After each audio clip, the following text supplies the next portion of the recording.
Now look at here, y'all. Now you're talking about terror. I've been terrorized all my days.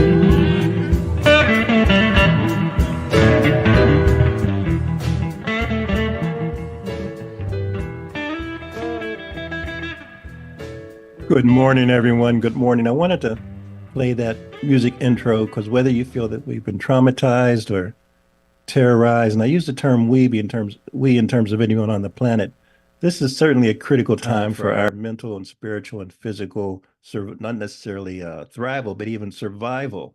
If you think of what's going on in the world, in the Congo, and the Middle East, and Senegal, and you name the location, Pakistan, Afghanistan. So we're going to talk about a community health fair that's going to be sponsored by the Lambda Rho chapter of Omega Psi Phi fraternity in partnership with the Yale Center for Clinical Investigation. And you may have heard this phrase, community health fairs. You may have attended a community health fair. But I got to tell you, this is not a prosaic endeavor that's going to take place.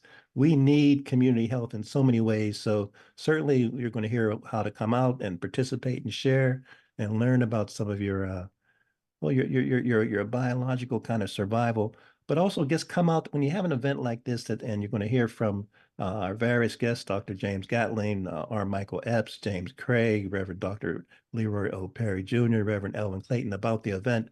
Come out, even if you think you're the healthiest person on the planet. You may think you're the healthiest person on the planet. Come out and find out, bring people to how we can kind of make this kind of community healing process a continual 24/7, 365 endeavor and just not one event. So my guest today, as I mentioned, are Dr. James Gatling, Vice Chairman of the Omega Health Fair Committee, retired President and CEO of New Opportunities of Waterbury, R. Michael Epps. He's the Basilisk and President of Lambda Rho chapter of Omega Psi Phi, and James Craig, Chairman of the Omega Health Fair Committee. Some of you may know the fraternity Omega Psi Phi. There's something called the Divine Nine, and you may know the Omegas in particular for their tremendous dance moves and their particularly tremendous dances, but they're also involved with leadership, scholarship, social responsibility.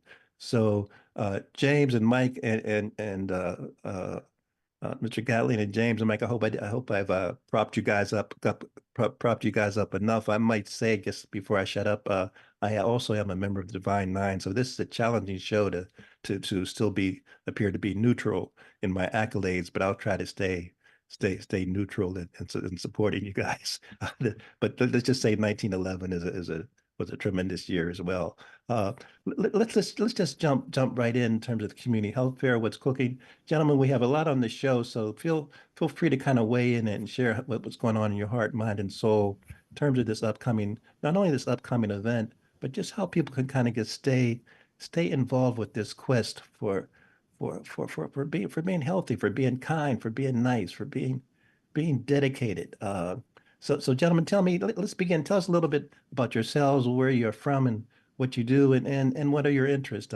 Dr. Gatling, I'll start with you.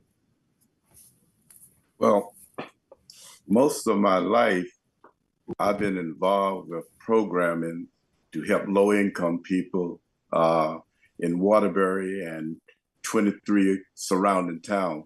So I've been involved in working on programs to help people that don't have the necessary resources to really exist. And so my passion has been in uplifting and helping the community. And quite frankly, through Omega Psi Phi fraternity is really how I really got involved with working in the community.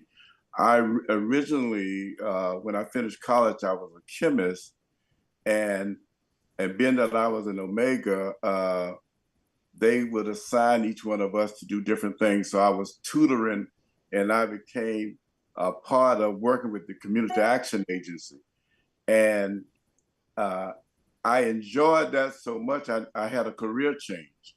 And so since 1979, I've been working in the community and trying to make our community a better place by providing resource training and education for people. And we at New Opportunities had one of the first health vans that existed in the state of Connecticut. So we were bringing health care to low-income people in areas where they couldn't get to the emergency room or the doctor. They didn't have all these clinics like back then that they have now. So all of the various housing projects, we provided that health van there, staffed with a doctor and nurses and so forth. We did that for years. Excellent. So I mean, that's how I originally got involved and have been involved over the years. Excellent. And I'm not going to ask you about your golf handicap. We can deal with that maybe on a different on another show. But Michael Epps, weigh in, President Lambda Road Chapter of Omega Psi Phi. Good morning, Mr. Ficklin, and guest of the show today. Thank you. I'm indeed honored to be here today. My name is Michael Epps. I'm a New Jersey guy that came here to Connecticut to attend Western Connecticut State University a long time ago and never made it back to New Jersey. I'm a retired police lieutenant of the Waterbury Police Department. I served 25 years here.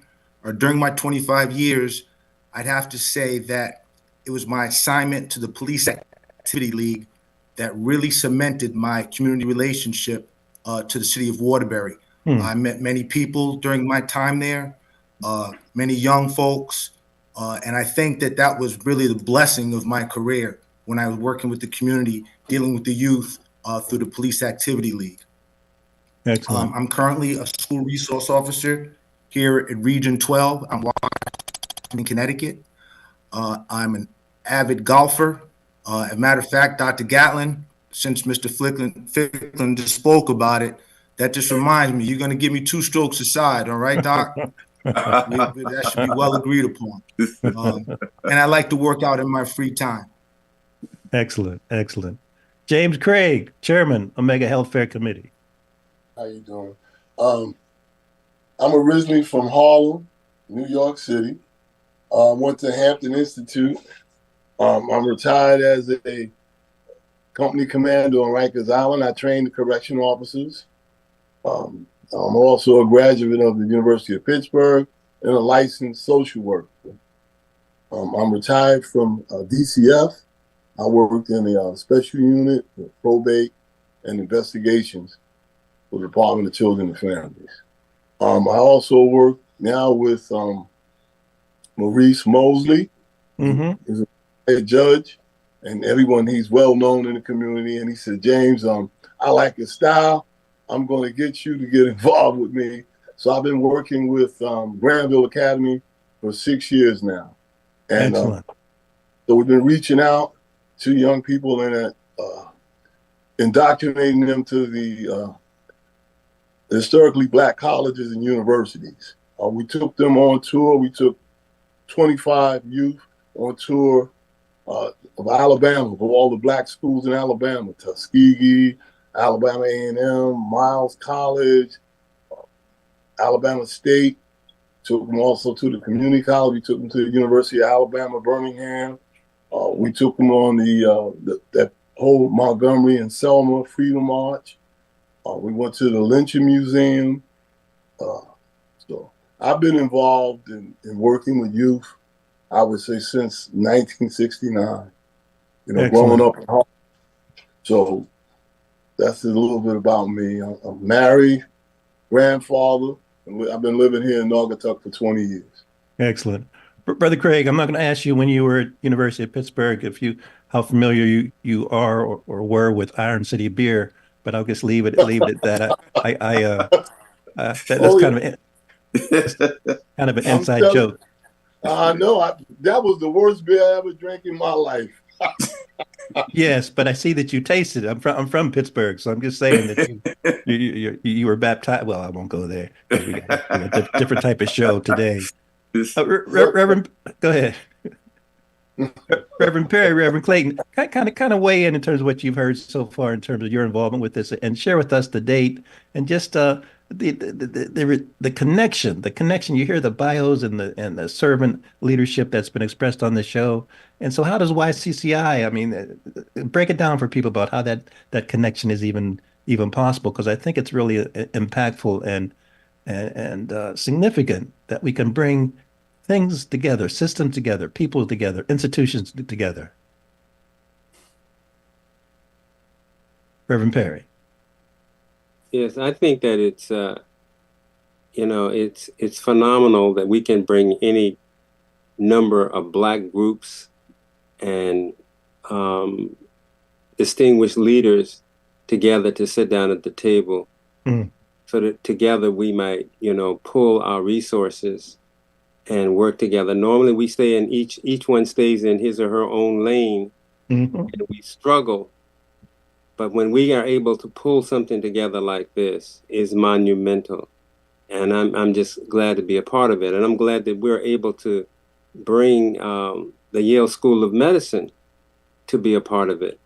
Dr. Gatlin had once said to me that, and I think rightly so, if we can get institutions of higher learning, if we can get the NIH and the FDA and all of these other groups together to come to where the people are in the community, particularly in the CAP agencies and in the Black churches, we would have better health outcomes than we have. It's, the rich get richer and the poor gets poorer. But I think we're making a monumental statement by having this health fair. And I'm just so glad that the Omegas have taken the charge and taken the lead to bring this to the community, to the attention of the community. And again, the event is when again? I want to mention several times for the remaining 40 minutes during these remaining 40 minutes, the event and the location. So it's taking place. Give me the logistics, if you would. Maybe James. It's which me the guy that you're retired, Dr. Gatling, but let's let the young folks kind of carry the cross for a little bit. Well, we're going to have it at the James Gatlin Community Center. And we're going to have workshops, and we're going to have tables where we're going to have a nurse practitioner. We're going to go over blood pressure, hypertension, diabetes. There's going to be HIV testing.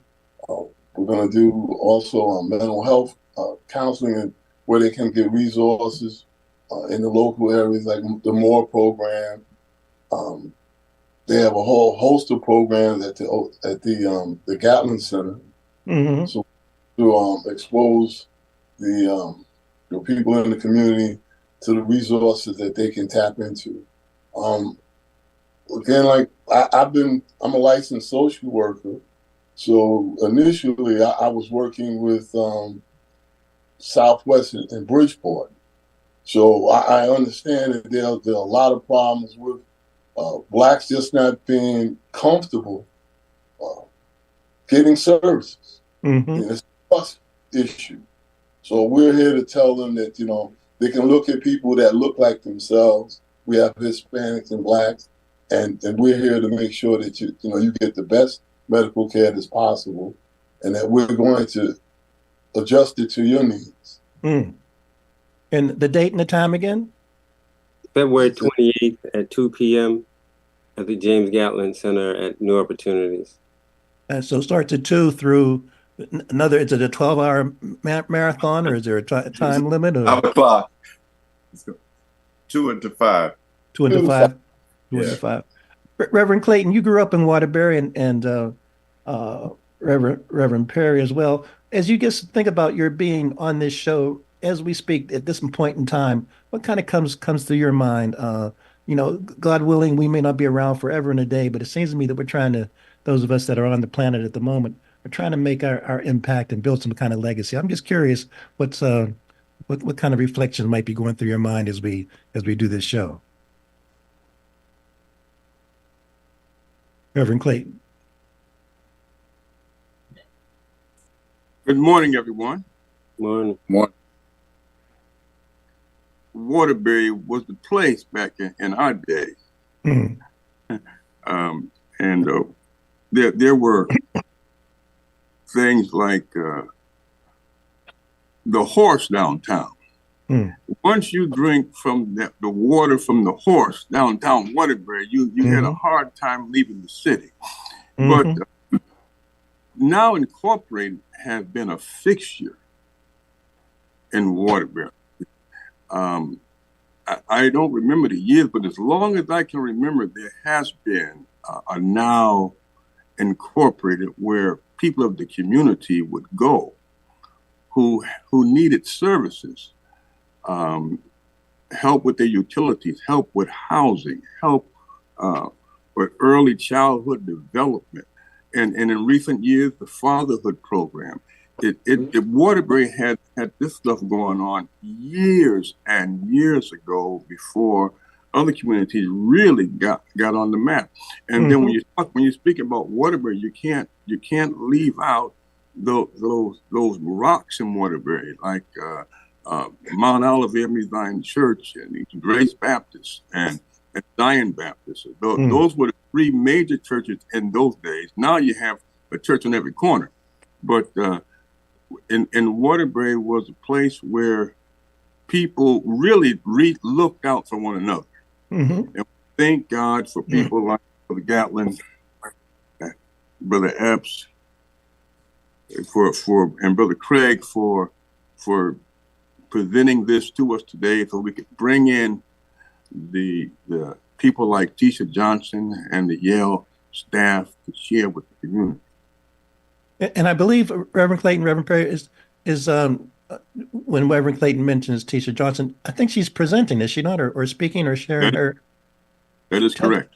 Tell us a little bit about that. I mean, because this is for people to, again, I was somewhat facetious in my opening remarks about if you think you're in perfect mental, spiritual, and physical health, no need to come out. But even just to hear what Tisha is going to be addressing, it's just, this is an opportunity, an educational opportunity in so many ways.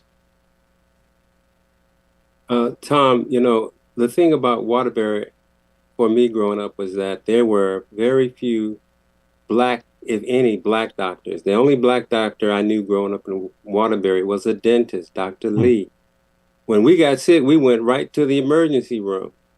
And if we got sick, we had Dr. Castor Oil and Dr. Vicks, who seemingly handled most of or all of our health issues. And it's so interesting now that where we are in the nation and in the country, the social determinants of health have pointed to the fact that minority populations are adversely affected 2 times to their white counterparts. Stuff like cancer, prostate cancer, breast cancer, hypertension, diabetes. And so it is just so significant that we can bring to the community, to the heart of the community, these issues that sometimes go without notice because we're so busy living our lives and working that we don't really have time to think about the importance of taking charge of our health. So Tisha Johnson, who is a Black AME Zion niece of presiding elder Timothy Howard, pulled together some Black ministers from the AME Zion Church and some people from Junta, and where there were health disparities in Connecticut, where the percentage of Black people who participated in research was like 2 or 3%. With her leadership and with the AME Zion leadership in Junta, we were able to bring those numbers up to 25, 50, and 80 in many of the studies. She is phenomenal. I mean, she is phenomenal. She has gotten grants from the FDA and NIH, and she pours this money and this knowledge back into the community. One of the things at this session we hope to bring is the kiosk. And a kiosk is like an iPad where you can go into any church or community center, and Jim and I talked about this earlier, and you could go and you could have telehealth. You could go and get your temperature read. You could go and find jobs, or if you had certain needs for food insecurities. It's amazing. And this is a project that's sponsored by the FDA. It's been we're just investigating this machine now.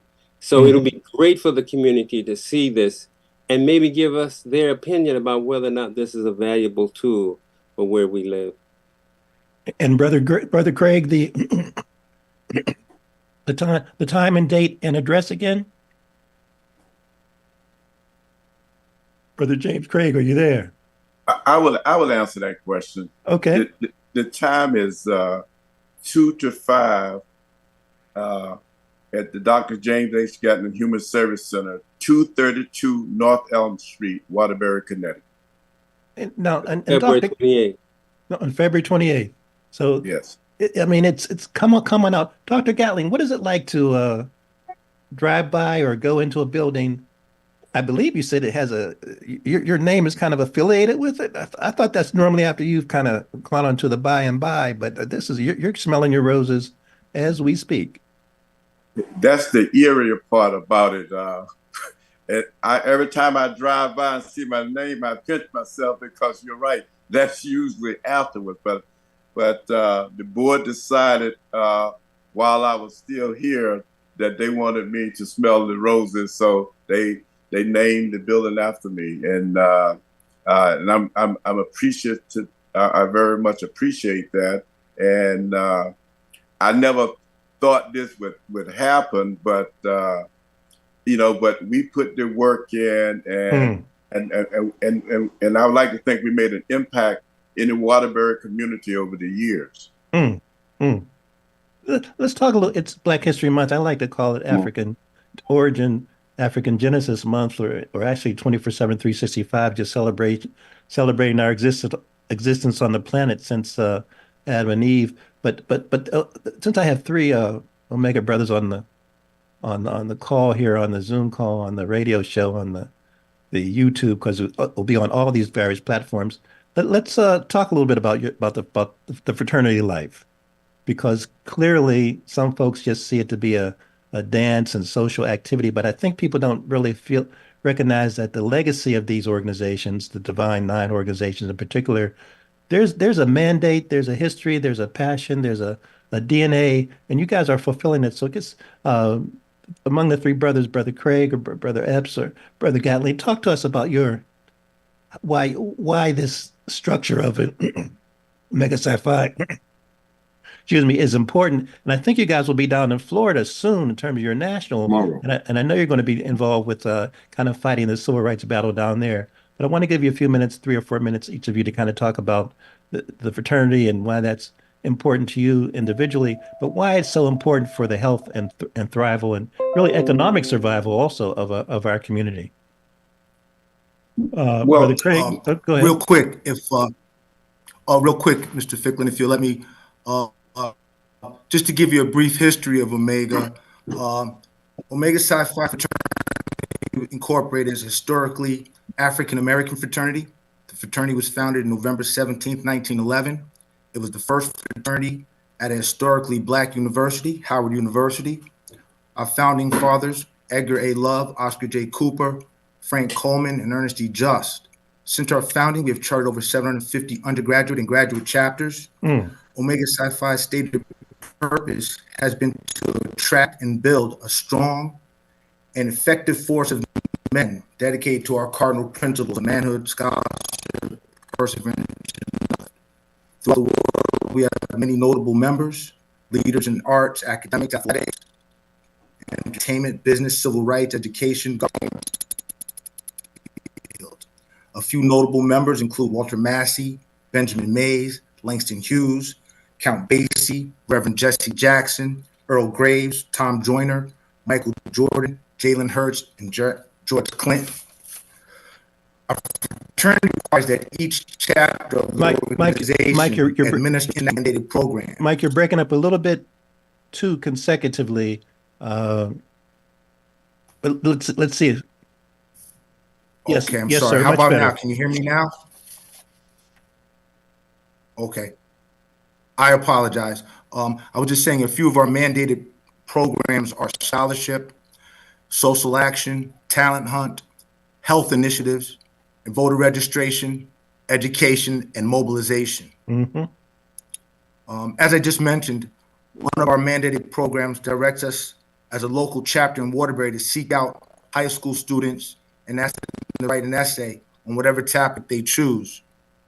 And after all these essays submitted a scholarship award. This shows that our young people, this shows our young people and our families in our community make it Okay, Mike, we're young going to people have to excel in the classroom, and we want to encourage. Okay, Yeah, I apologize. no sweat. I mean, again, this technology is not foolproof, Yeah, and you know, it's not foolproof. Yeah. I guess I wondered, Brother Gatling, or if you'd like to kind of add on about the historical, not only the historical, but even the current relevance of this fraternity. Well, in terms of historical, I mean, even Black History Month itself was started by Dr. Carter G. Woodson, who also was an Omega. So the Omega Psi Phi fraternity has always been an intricate part of uplifting the community and trying to elevate Black people. And so, and once you became a member, you knew that you had to give back to the community and you had to do things to uplift the community. And so throughout the history of the fraternity, every aspect of life in this country, the Omegas have, like I call, infiltrated it. Government, education, healthcare. Dr. Drew came up with the blood plasma. I mean, so it, the Omegas have, I mean, I always said it's the greatest fraternity in the world. And I just think that the service that have been provided through members of the Omega Psi Phi fraternity has been very, very important. For example, in Waterbury, over the years, we started the first senior housing development. We got the first grant through HUD to build a 65-unit senior center building. That was back in 1972. The members in our fraternity were on all of the various boards in Waterbury so that we could make sure that we watched what was going on in the city and that we also could help low-income people and also Black people avail themselves to some of the service, whether they were in business, how to get a small business loan and that type of thing on all of those boards. And what we do is our major goal is uplifting the community. And we think that we have talented men that are part of our organization that make that happen. Excellent. Brother Craig, as chairman of the health committee, talk to us a little bit about that endeavor, just the organization of it, getting the support, to asking your fellow brethren to kind of come out that day and help with the logistics and even the planning. And talk to me. We want to give you your flowers and some kudos now as well.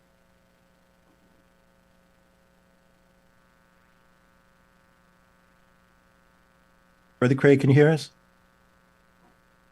He's on mute. Okay. Yeah. All right.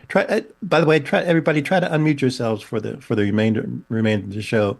Reverend Clayton, I'm not ignoring you. I'm just enjoying hearing from the gents that are having their putting their muscle on this vision. What kind of thoughts kind of come to you as we kind of move in? Because it's upcoming, and we want people to come.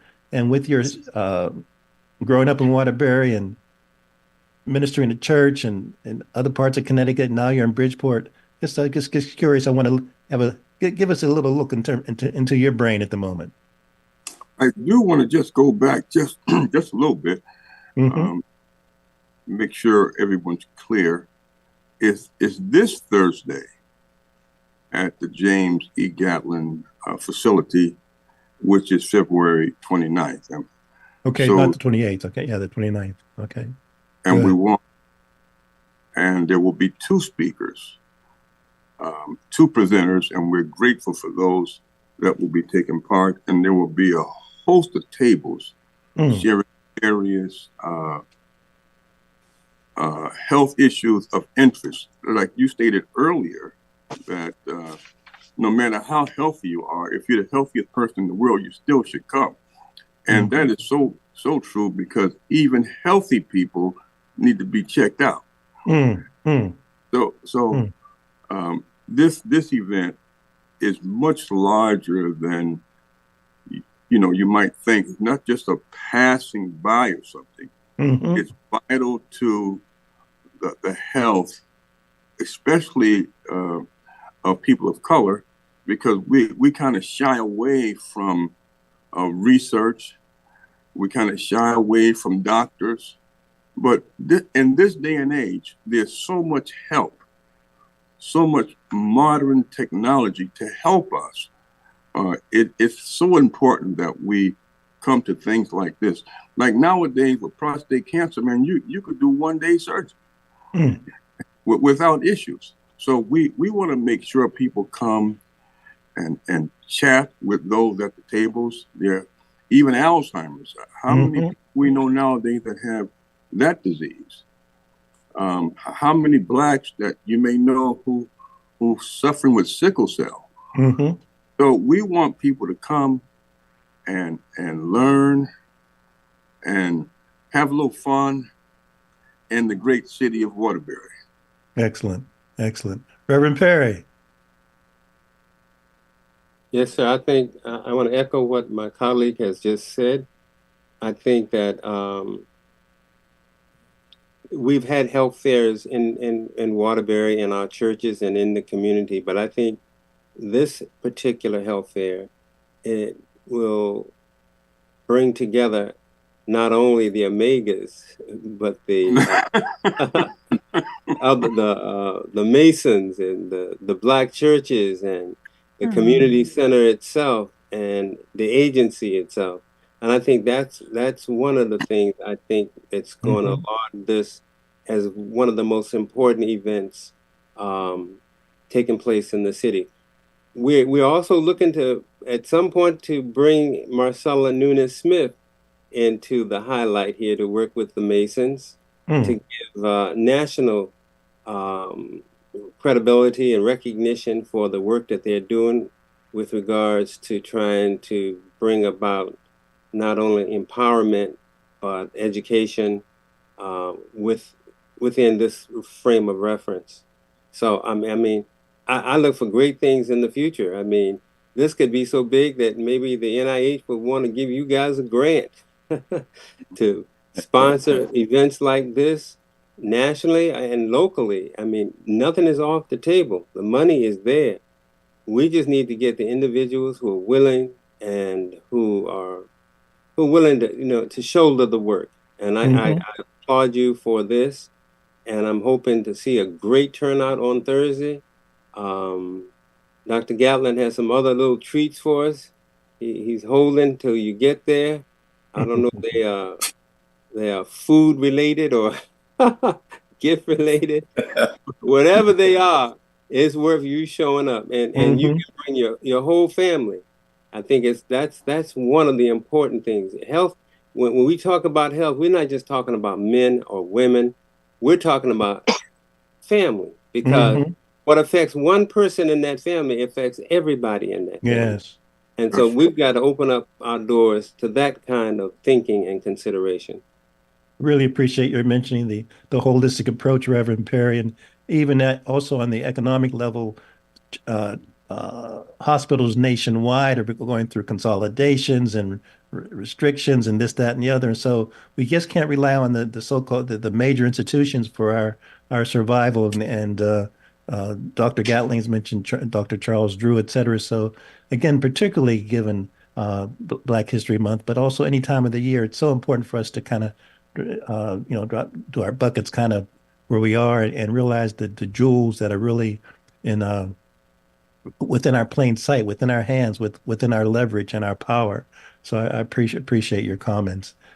Gentlemen, we have about 10 or so minutes. So as things kind of cross your mind, points you'd like to make, let's kind of open it up for a full range of discussion. Dr. Gatling? Well, last year the Omegas received a national award for working with in conjunction with New Opportunities on the fatherhood program. That's encouraging fathers to be responsible fathers and getting involved in the lives of their children. This year, I was speaking with Reverend Perry about. He always share with me what they're doing with the Yale program, and I asked him. I said, "Well, one of the things that the Omegas have to do this year is do some type of health-related program." I said, "Why can't we together a partnership where the Omegas and your program that you work with at Yale and New Opportunities, all three of us come together and do a health fair for the community?" And we just tossed it out one day, and then Reverend Perry went to work on his end, and he said, "Listen, it's a go. Let's put it together." And I'm just grateful to the work that he's doing to try to provide the information. See, the problem is in our community, we don't really have that information. And I think the main thing that people are going to gain when they attend Thursday, they find out information how they can better take care of themselves. And I think that's a lot of times more important than actually going to a doctor, because you know some of the things that you can do for yourself and you know what's available to you. So that's why I'm excited, because we're going to have a lot of information for people to get on the 29th. Excellent. Excellent. Brother Epps, or would like to kind of...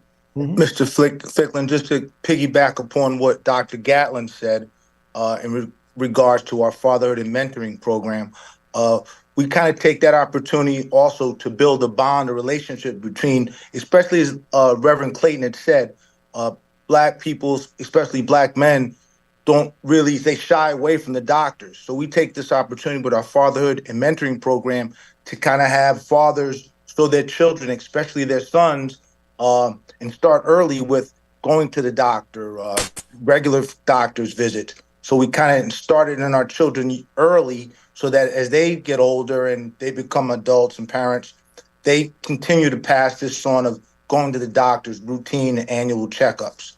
So, the father and mentoring program is really good, and it's a good outlet for us, for our fraternity, into the community. Excellent, excellent, excellent. Let's. Who's going down to Florida? Could you guys have your national event kind of kicking in? Anyone on the call going? I will be there, sir. And talk about. And I assume you've gone to some of your is it conclave? Is that the term that you guys use? Yes, sir. Assuming you've gone to some of your conclaves prior. Talk about that, because you hear about our national conferences, but I got to tell you, the press, the media still doesn't give homage to the importance of our national, particularly our national fraternities and sorority gatherings. So share just tease people a little bit about the conclave, your national get-togethers. Well, our national conclave brings brothers from all across the country and internationally to one location. This year, we happen to be going to Tampa, Florida, which is going to be a great time. The weather's going to be great. We do understand that, and the fraternity understands there may be a little bit of a concern about the political climate down there. But just recently, this past summer, Kappa Alpha Psi fraternity held their national conference in Tampa, and there were not any issues. So we're hoping that we can continue with that with our conference in July. But during this national conference, we pretty much called to task. We're instructed. We're giving our marching orders a lot as to where the fraternity is going in terms of our mandated programs, what we're doing in terms of membership intake, and where we want to stand as a fraternity, being a role model in the world. So the national convention, it's a big meeting. It's a fun time, but a lot of business is also taken care of during this time. Excellent, excellent. And Dr. Gatling, how many of those have you attended over the last few decades? Probably about 4. Mm-hmm. Probably about, yes. And it's been Because you know, worthwhile. I had work. Oh, you had to So work. I You attended had, about 4. I you had had to to stay. work. You had to stay in the field. You were on the plantation. You weren't in the big house. That's right. That's right. I had to work. All right, so back to Reverend Perry. Talk to me. Yeah, I think that what this initiative will do is also highlight the work that the Omegas are doing and have been doing historically. And I think that, you know, and when we talk about Black men, I mean, they definitely need mentoring. Mm. They definitely need role models, because if you look at the Black family and you look at the Black male, they are an endangered species in America. Mm. They're jobless, not because they want to be. They are profiled, not because they want to be. They are relegated to second-class citizens, not because they want to be. They are isolated if they have any kind of record. And so it looks like, you know, one of the ways to destroy the Black family is to destroy the Black men. Mm. And so organizations and fraternities that do their due diligence to try to make a change here is laudable, and you know, it's something that I just tip my hat to you for.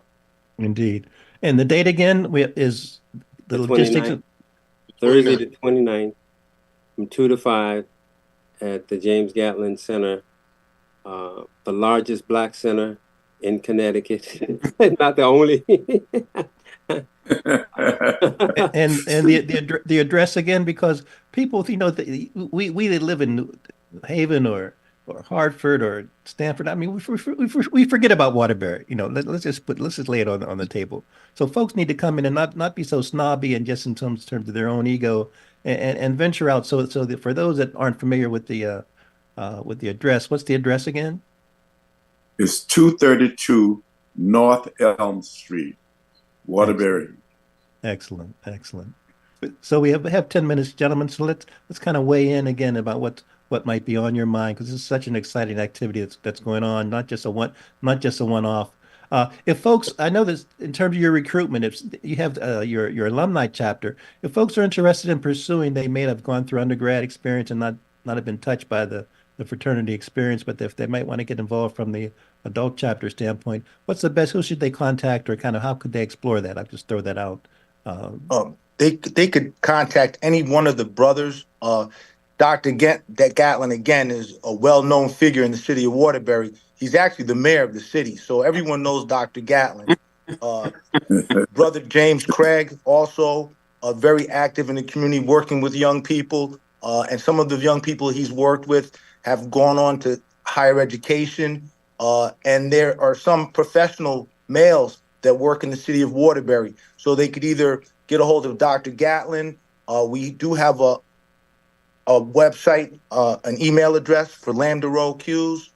They could reach out to us through there, attending the functions such as the community health fair or any affairs or events that we have. They could reach out, attend those events, and just drop a line and let us know that they have an interest in Omega Psi Phi fraternity.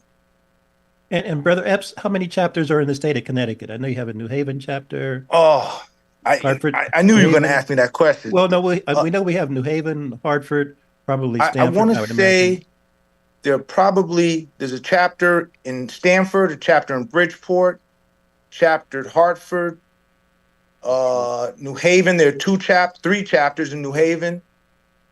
And we have a chapter in Land Row. So 7 to 8 chapters across the state. Excellent. And I would hope that some of the folks in those other chapters might come and support you as well, the same way that you support their endeavors. There's just ways, Reverend Perry was talking about, building the synergy, creating a climate of cooperation and collaboration on a constant basis. There's so many ways for us to kind of come out and support one another. We can't be in everybody's church on Sunday, but we can definitely come out to events like this and make the sojourn to Waterbury and vice versa. Reverend Clayton, weigh in if you would with us. Tom, thank you. I do have a question for Dr. Gatlin. I do know that New Opportunities is in about 25 towns. But how long, when was it organized? And maybe you could share some things with us about that great organization that our listeners may not know. Well, it was organized in 1964 as a result of the civil rights movement. Lyndon Baines Johnson signed the Economic Opportunity Act. That act enabled 1,000 community action agencies to start up around the country. And basically what that entailed was have an organization that consisted of 1/3 low income, the public sector, and the private sector in getting together and determining what the needs were in that particular community and come up with solutions with how they were going to solve it. And that's the origin. And in fact, community action agencies are the only boards left that is nationally mandated that the low income people that are being served have 1/3, at least 1/3 of the seats on that board of directors. So they can have some real input into what kind of services are being provided and how those services are provided. So that's the origin of that. And over the years, I mean, it really has evolved, because in the beginning, it was a lot of advocacy work that was done. In fact, the advocacy work was done so well that they changed it where we can't really go and lobby legislators and fight bills and things like we used to do in the old days. What they call it now, we have to provide some technical assistance. So it can't be we're going in and raising a lot of sand and trying to change things. You got to do it in a more diplomatic way. But the community action agencies over the years have really impacted the communities that they serve. In Connecticut, when I started, it was 14. Currently, there's only 9. And the way it's going, it's probably going to eventually be 3 or 4. I mean, because the funding is being cut, and the mantra is you got to do more for less. The only thing you can do with less is less. But they always say that, and they're cutting the money, and everyone have the same expectation in terms of the work that you do. So. Gentlemen, we have 4 more minutes. I want to give everybody kind of the last word, a minute or so, or 40 or 50 seconds for your kind of closing remarks. And Brother Epps, I'll start with you. I'd like to kind of share. I just want to say thank you for having me here today, Mr. Ficklin, and thank you for all the guests that came out. I just hope to see everyone on Thursday, February 29th from 2 p.m. to 5 p.m. Excellent. Brother Craig? I just want to thank you for having me here today. I was blessed to have worked in Harlem, in Brooklyn, in Bridgeport, and my degree was in political science, and I was able to reach out and see all these great things happen, fruition. So again, thank you. I want to give you another 10, 15 minutes, 10 or 15 seconds. What else do you want to say? I haven't given you enough mic time during this conversation. Oh, God. Well, these guys, no, I'm just saying that, for me, it's just like, I can't believe this, because I grew up in Harlem. I'm 44th Street between 7th and Lenox. And to see the stuff that I witnessed with Robert Johnson becoming the district attorney, my roommate becoming a doctor of internal medicine, a gynecologist, and so on and so on. I've had, going to Hampton Institute, just being around these gentlemen, Mike Epps.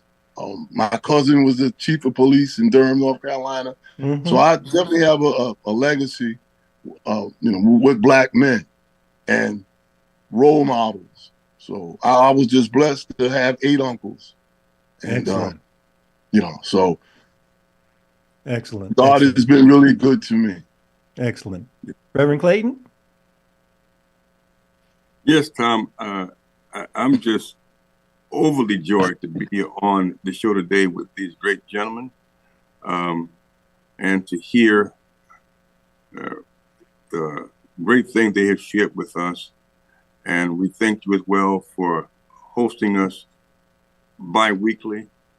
It's a great tool to help our community to be informed, and we just have to act on the things that we're hearing. Again, we're looking forward to seeing as many as possible on February 29th at the James E. Gatlin Center from 2 to 5 in Waterbury, Connecticut, 232 North Elm Street. Excellent. Waterbury, Connecticut. Dr. Gatlin, I'm going to give you the last word. Reverend Perry? I just echo, like there's only 2 Black institutions, Jonathan Reed, named after Black individuals, Jonathan Reed School and James Gatlin.